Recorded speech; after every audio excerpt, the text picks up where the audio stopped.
So I posted a video of my blueberry waffles and everyone wanted to know how to make them. So I'm going to show you how. It is so easy. I have a little bowl here. It has a pour on it. That is not essential, but it does help to pour it in.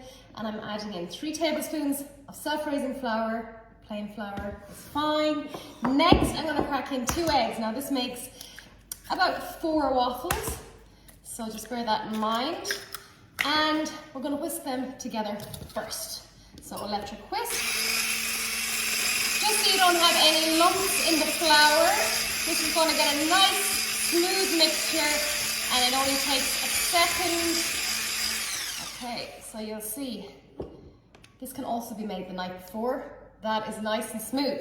So next up, we have some buttermilk. And you kind of pour as you mix it. And you want kind of thick enough consistency. I'll show you as we go.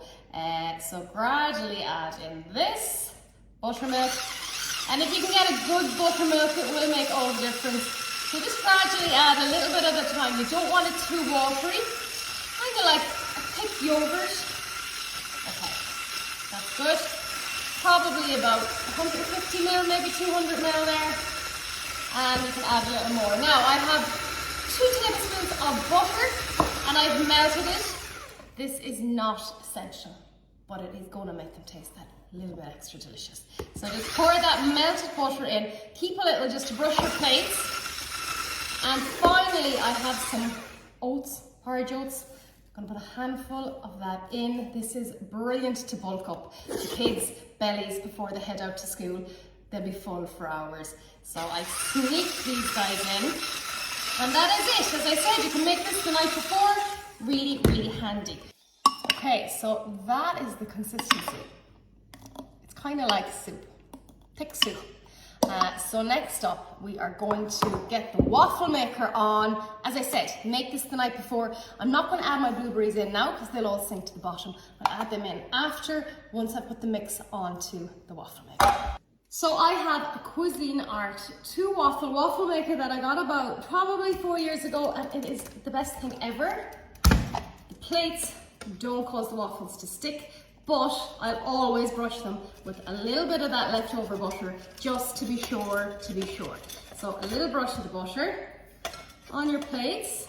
Now you want to mix up that mix before you pour it on because you want to get those porridge oats right through it.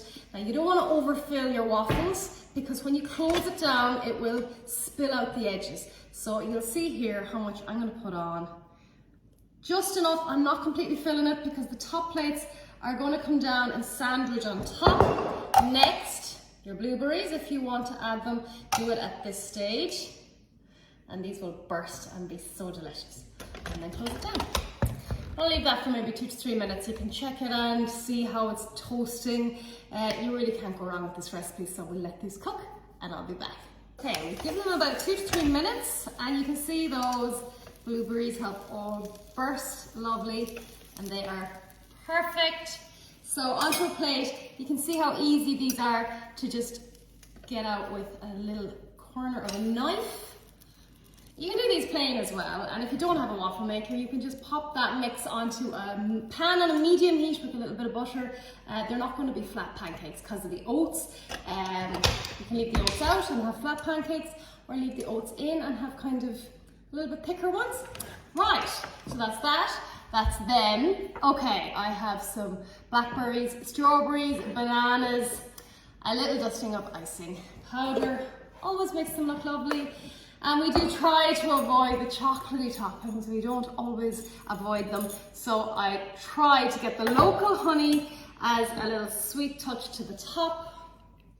Local honey is really, really good for you. So really, there's lots of good things in here and they will fill the kids up for hours. So I hope you've enjoyed the video. So many asked for it. I hope you give it a go, guys. Have a great day and I'll talk to you soon.